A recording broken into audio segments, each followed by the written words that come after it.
Oi, pessoal! Olá, pessoal. Nesse vídeo a gente vai falar do Teorema de Stokes. E assim como nos outros vídeos, a gente não vai fazer uma demonstração do teorema, e sim dar uma ideia de uma interpretação geométrica desse teorema. Para começar, a gente vai falar dos elementos envolvidos no teorema. Nós temos aqui o Teorema de Stokes, né? E até mesmo antes de a gente olhar aqui com um pouco mais de cuidado quais são as hipóteses, né? Vamos olhar aqui direto para a fórmula, né? Que o Teorema de Stokes nos dá, que na verdade é uma igualdade, né? Não uma fórmula, é uma igualdade. Bom, nessa igualdade que nós vemos, então, o que é o surpreendente, né? Do Teorema de Stokes é que nós temos a relação de igualdade envolvendo uma integral de linha, né, sobre uma curva C. E do outro lado da igualdade, nós temos aqui uma integral dupla, né? Então, aqui é sobre uma superfície. Então, antes de a gente ler aqui as hipóteses direitinho, é legal a gente entender aqui, olhando para a expressão, né? A gente saber o que é o C, o que é o F, o que é o T, o que é o S, e assim por diante. Tá legal? Então, a gente vai passar aqui para o GeoGebra e nós vamos dar uma olhada nesses elementos, tá? Vamos começar aqui pelo C, né? Ou pelo S. Bom, vamos abrir aqui o GeoGebra e vamos definir esses carinhas aí. Bom, então nós já estamos aqui no GeoGebra e, bom, a gente está vendo aqui um exemplo de superfície. Então, esse cara aqui em azul, ele seria um exemplo, né, um possível candidato aqui para nossa superfície S, que é a que aparece aqui, ó, a integral sobre a superfície S. Lembrando que essa superfície, nós nos referimos apenas à casca e não ao conteúdo. Não é o sólido, e sim a casquinha. No caso do exemplo em que a gente está estudando, é um paraboloide, né, côncavo para baixo. Então aqui, ó, para a gente tentar visualizar isso que a gente está falando, a gente pode virar aqui, esse é o legal do GeoGebra, né? A gente pode, vamos fazer assim, ó, vamos tirar o plano aqui de baixo, ó, que daí dá para ver direitinho. Ó. É a casquinha, né? Isso aqui é um paraboloide, ó, é só a casquinha do paraboloide que está virado para baixo. Aqui nós estamos usando o paraboloide porque é uma superfície que a gente trabalha bastante em sala de aula, tá? Mas pode ser outra que seja parecida, né?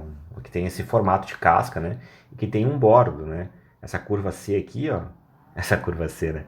Essa curva aqui de baixo, o bordo, é o que a gente está chamando de curva C aqui do teorema. Então, vejamos aqui, ó.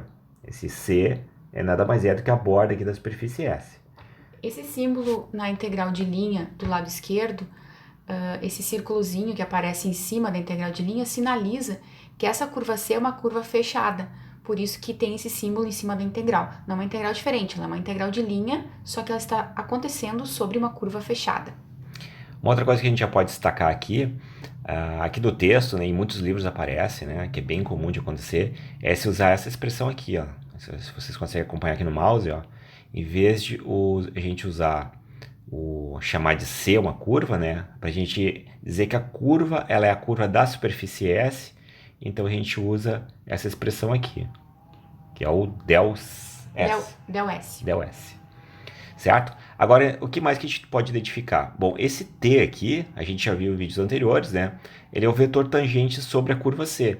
Então, se a gente olhar para cá, né? Digamos que a gente pegasse um pontinho aqui, a gente vai estar orientando essa curva no sentido anti-horário, então seria nesse sentido aqui. O vetor tangente, então, seria o carinha apontando para cá, né? O vetor tangente unitário, em cada ponto. E esse monte de vetores roxo, lilás, que estão aí na tela, eles são elementos do campo F maiúsculo, esse F com a flechinha em cima, Que é esse cara aqui. que aparece nos dois lados das integrais, né? Esse campo F, ele atua em todo o R3. A gente, claro, vai olhar para ele em especial para os elementos dele, para os representantes que atuam em cima da superfície, né? Mas aí na tela que vocês estão vendo, a gente enxerga ele em todo o R3, onde ele está definido. O campo ele é sempre definido em todo o espaço, né? Só que a gente vai dar atenção para o campo que está atuando sobre a superfície. Aqui para a gente identificar mais alguns elementos, ó, a gente tem aqui, bom, o nabla aqui, esse aqui vai compor, né, nabla vetorial F, a gente vai ter que o rotacional da função do, do, Do campo. do campo, né? E esse escalar n aqui, esse nzinho aqui, ele é um vetor ortogonal à superfície. Então aqui a gente tem algum lugar aqui que a gente tem ele, ó. Aqui, por exemplo, ó, nesse ponto B, sumiu. Aqui, ó. É um vetorzinho normal aqui, ó. Tudo bem? E no enunciado do teorema fica escrito isso, que essa orientação que a gente escolheu para o vetor normal vermelho e apontando para fora, precisa combinar num certo sentido, que a gente já explicou nos vídeos anteriores, né? Com a orientação dessa curva C, que é o bordo da superfície. Então, essas duas coisas precisam estar orientadas coerentemente. A gente até pode revisar aqui rapidinho. Não é tão difícil, né? Essa associação, ela tem a ver com a regra da mão direita. Então a gente pode pensar assim, ó, gente. Se essa curva aqui, C aqui, ela está orientada nesse sentido aqui que eu estou mostrando para vocês, tá?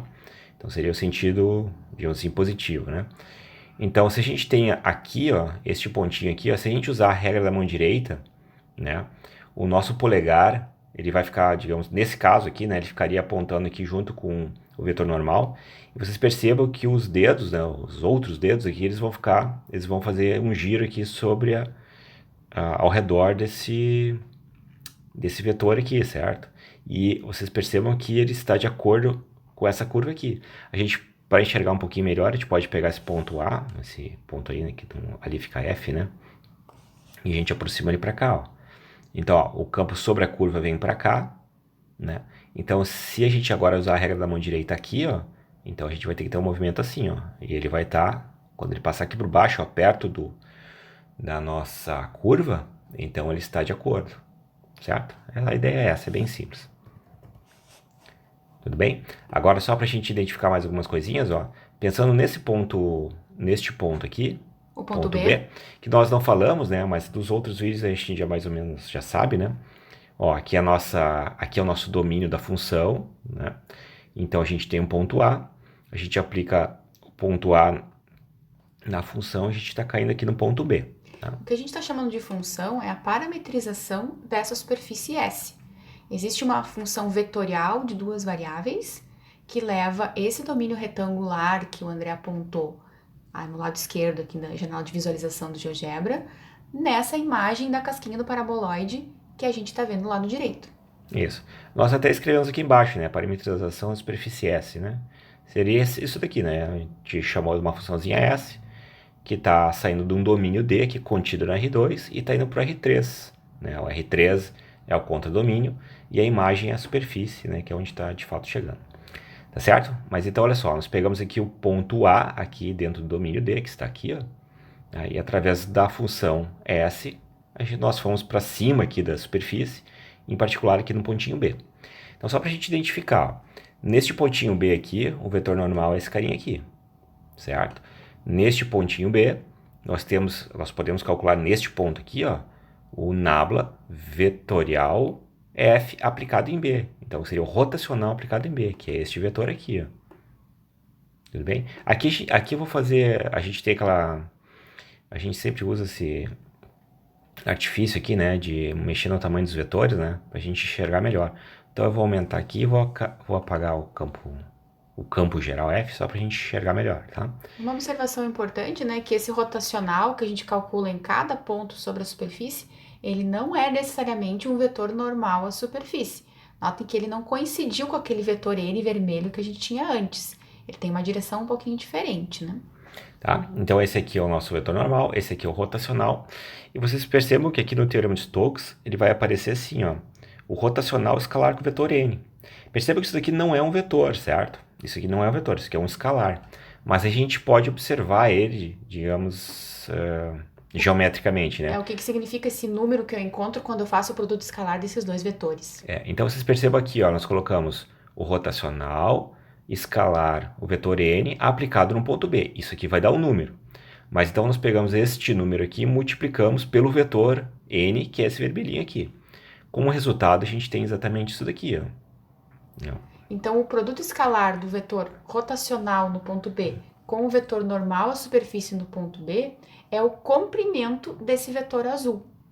E esse vetor azul aqui, ele é a projeção do rotacional na direção e no sentido do vetor N. Tá certo? Então aqui nós já conseguimos identificar os elementos e aí com isso vai ficar um pouco mais fácil de a gente, enfim, né, olhar para o teorema e entender ele. Mais uma última observação. Esse d sigma que aparece aqui no lado direito, da integral dupla sobre a superfície, ele é o elemento de integração diária sobre a superfície. Não é aquela integral dupla normal em coordenadas cartesianas que a gente vê. Não é o du, dv, dv, du, né?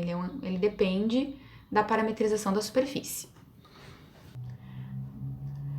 Para a gente ter uma ideia um pouquinho melhor do que é esse d sigma aqui, vamos recapitular uma fala que a gente também já fez antes, mas que sempre é válida para a gente visualizar um pouco melhor esses elementos de área. Então, aqui no domínio da função tem uma série de pontinhos que vocês estão vendo aqui. Tá? Aqui eu posso aumentar ou diminuir aqui a quantidade de pontos. Tá? Deixa eu trocar aqui no eixo X também. Tá? Então, quanto mais pontos eu considerar aqui no domínio, mais pontos eu vou visualizar lá na imagem. Então, primeiro, quando eu aplicar a parametrização S sobre os pontos do domínio, em particular sobre esses pontinhos aqui desse domínio, eu vou obter imagens. E se eu pensar na imagem dessa linha vertical aqui, por exemplo, eu vou encontrar uma linha aqui na imagem da superfície. Se eu pensar numa linha horizontal, eu vou encontrar uma linha aqui na superfície também. Então, se eu pensasse a cada quadradinho ou retangulinho, né, quadrilátero associado no domínio aqui por 4 pontinhos, eu vou obter uma seção de área aqui na imagem, que não é retangular, né? Ela está sobre a casca da superfície. Então, a área desse elementozinho que está aqui, a área infinitesimal, né, desse elementozinho, é a que a gente chama de d sigma. De fato, não precisa ser com esse formato, né? Mas para simplificar, a gente pode pensar assim, sem nenhuma perda de generalidade. Bom, o que a gente vai fazer agora é justificar essa igualdade aqui do teorema. Para isso, a gente vai começar falando do lado esquerdo, que é essa integral de linha aqui. E para ajudar a gente nessa etapa, nós vamos voltar para o material da apostila. Bom, essa integral aqui do lado esquerdo, ela representa uma integral de linha sobre a curva C, que geometricamente calcula o escoamento desse campo ao longo dessa curva. A gente pode visualizar aqui nessa figura 21 aqui, então a gente calculou o escoamento do campo ao longo dessa curva aqui. Por outro lado, a gente pode pensar como seria o cálculo do escoamento em cada uma das seções de área da superfície S. Por exemplo, essa seção de área laranja que a gente está enxergando aqui. Quando eu vou calcular o escoamento ao longo da seção laranja, eu vou calcular então uma integral de linha ao longo das arestas da seção laranja. Faço a mesma coisa em todas as seções. Em particular, nessa seção verde, que é adjacente a essa seção laranja, notem que aqui, sobre essa aresta adjacente das duas, a integral de linha, quando eu calcular na seção laranja, vai dar um valor, e quando eu calcular na seção verde, vai dar o mesmo valor com o sinal contrário. E a integral de linha sobre essa aresta vai se cancelar. Então, eu posso fazer isso ao longo de todas as seções de área que estão aqui na superfície. Cada uma delas que possui aresta adjacente vai cancelar o valor sobre a aresta adjacente. Então, o que vai acontecer é que só vai sobrar o valor das integrais de linha sobre as arestas que não são adjacentes a nenhuma outra seção de área, que são justamente os pedaços aqui em cima da curva C. Então, quando aqui a gente desce um pouco mais o PDF, isso está escrito aqui, né, na equação 60. O que a gente vai fazer quando está pensando em calcular a soma ou escoamento ao longo de toda a superfície é calcular a integral de linha ao longo do bordo de cada uma das seções de área e somar todas elas. Quando eu faço isso, eu encontro a integral do escoamento, integral de linha, ao longo do bordo da superfície, que no nosso caso é a curva C. Isso continua verdadeiro quando eu faço a quantidade de seções de área aumentar, que aqui isso está representado pelo mn tendendo ao infinito. Para visualizar isso, a gente vai voltar aqui para o arquivo do GeoGebra. Notem que quando eu aumentar a quantidade de seções aqui, eu vou fazer isso para a gente visualizar. Eu aumento, quanto mais eu aumentar, o que vai acontecer? A ideia do cancelamento das integrais de linha sobre as arestas continua verdadeira, porém, a área de cada seçãozinha de área aqui, em cima da superfície, vai ficando pequena, cada vez menor.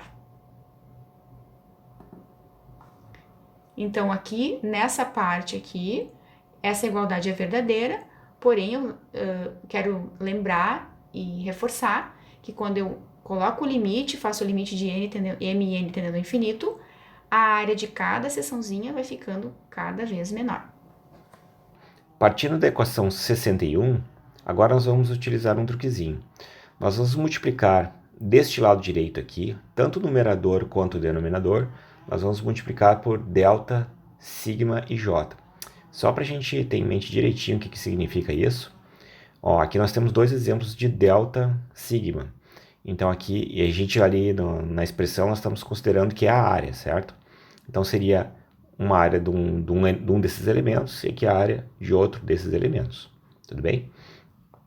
Então aqui, né, nós estamos fazendo a soma de todos os elementos e a gente pegou a integral e multiplicou embaixo pela área do elemento respectivo ij. Então a gente dividiu e multiplicou por delta ij, que é a área do elemento. Certo, gente? Bom, daí agora nós vamos aqui usar uma identidade que a gente pode falar depois. Nesse momento a gente pode simplesmente aceitar para ficar mais fácil de entender. Mas depois a gente fala dela com um pouquinho mais de detalhes. O que acontece é que essa expressão que aparece aqui dentro, a integral, 1 sobre esse elemento de área, que multiplica a integral, aí f escalar t ds, ou seja, daqui do ds até aqui, né? Então, né, ó, 1 sobre o elemento de área, integral f escalar t ds. Quando a gente faz o limite deste carinha aqui, quando esta areazinha está indo para zero, ou seja, ela está ficando pequena, a gente está aumentando a quantidade de áreas, né, e, consequentemente, a área de cada um deles está ficando menor, o limite disso é igual a rotacional escalar n, que a gente também chama de densidade de rotação do campo F no respectivo ponto. Certo? Bom, a gente já fala um pouquinho melhor, né, por que essa igualdade aqui é verdadeira. Ou pelo menos a gente mostra de onde ela vem. Agora, assumindo que, então, que este limite aqui é igual a este resultado, né, o rotacional escalar n, a gente pega essa igualdade aqui e substitui na expressão aqui dada na equação 62. E nós vamos para cá. Ó, aqui na parte de cima nós temos a equação 62, repetida. Aqui nós destacamos, né, entre colchetes, a parte que vai ser, no limite, é substituída pelo rotacional escalar n, que é a densidade de rotação. Agora perceba que quando a gente aplica o limite, não é só essa parte que é modificada, né? Porque aqui nós temos uma soma, né? Na verdade tem um somatório duplo aqui, né? Dessas pequenas áreas, que são os delta, sigma e j. Agora, quando a gente faz o n e o m aumentarem, né, ir para infinito, significa que a gente está pegando sobre essa superfície aqui, então nós estamos colocando muitos segmentos de área, seções de área, perdão. E essas seções são cada vez menores. Então aqui vem aquela história do contínuo, né? Que é a gente passar de uma soma discreta para uma soma infinita, dos elementos infinitesimais. Então, ao mesmo tempo que essa parte de dentro aqui, ela converge para a densidade de rotação no ponto, esse delta aqui, que é o elemento de área, que é uma areazinha, ele vai ficar cada vez menor e no limite ele é o d sigma, que é o elemento de área infinitesimal. E os somatórios também, aqui são somatórios discretos, né? Quando passa para o contínuo, a gente passa a representar pelas integrais. Então é como se a gente tivesse aqui infinitos, né, micro seções de área e, enfim, infinitas. Na verdade, quanto mais a gente conseguir imaginar, é o limite para onde está indo, né? Então a gente está somando todos eles sobre a superfície S. Então perceba o seguinte, ó, a gente partiu lá no Teorema de Stokes, a gente partiu dessa integral aqui bem do lado esquerdo. Ó. A gente viu então que essa integral aqui podia ser uma soma, né? A soma dos escoamentos de todas as seções. E aí com essa multiplicação aqui dentro, né? A gente fez uma alteração e a gente chegou nessa integral dupla aqui, que nada mais é do que o lado direito do Teorema de Stokes, certo? Então a gente acaba aqui, de certa forma, né, enxergando o Teorema de Stokes. Importante reforçar que então o Teorema de Stokes nos diz que calcular o escoamento ao longo da superfície inteira é igual a calcular o escoamento somente ao longo do bordo dessa superfície. Falta para nós agora, então, entender um pouquinho melhor da onde vem essa expressão aqui. E essa expressão aqui, gente, ela a gente tem que fazer alguns cálculos, né, para a gente conseguir entender ela direitinho. Mas nós vamos colocar aqui no material, para quem tiver interesse, de dar uma olhada depois com mais calma, aonde a gente faz, aonde a gente encontra isso, tá? Aqui a gente já está dizendo que, né, nessa versão da apostila, ela está na seção 10.1, e nós vamos agora achá-la aqui rapidinho para a gente falar um pouco dela. Então, na seção 10.1, a gente encontra a definição de densidade de rotação em um ponto P. No caso do R2, a definição de cálculo para a densidade de rotação no ponto P está enunciada aqui na equação 53.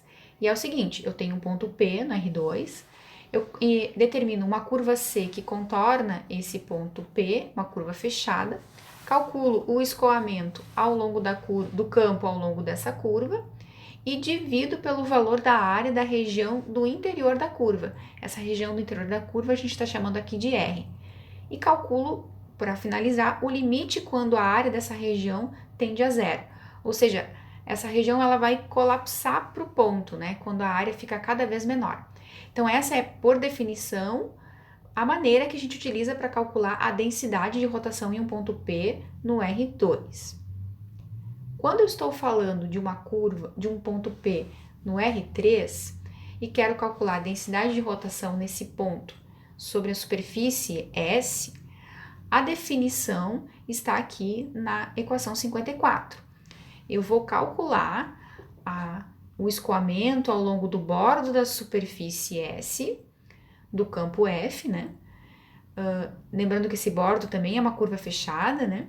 E vou dividir pela área da superfície S. E por fim, eu faço o limite da área da superfície tender a zero. Essa, então, é por definição a densidade de rotação num ponto P sobre uma superfície S. Então, para ajudar a gente a entender essa definição aqui da equação 54, a gente vai falar agora, então, como que eu faço efetivamente para fazer esse cálculo. Então, notem que aqui a definição se refere a um ponto P que mora numa superfície S. Para compreender melhor esse cálculo, a gente vai primeiro considerar esse ponto P como sendo um ponto do espaço. Tá? E de que forma a gente vai calcular a densidade de rotação dele no espaço?